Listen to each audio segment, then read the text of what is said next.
आत्ताच राजस्थानमध्ये माझं आगमन झालं आणि विमानातनं उतरतानाच भ्रमणध्वनीवरनं निडर धडाडीचे महाराष्ट्राचे नेते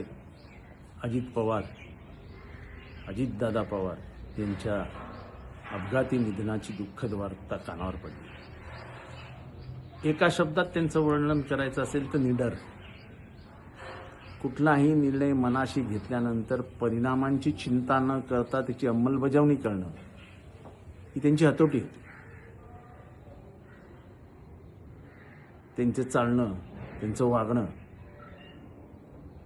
हे राजकारणातल्या जी एक अशी बनलेली जी काही मोल्ड असतो त्याच्या बाहेरचा अजित पवार हे पारंपरिक पद्धतींवर फार विचार करत नसत। मी 1990 सालापासून त्यांच्याबरोबर आहे। अर्थात मधला काही काळ जी परिस्थिती होती त्याच्यात आम्ही गेलो,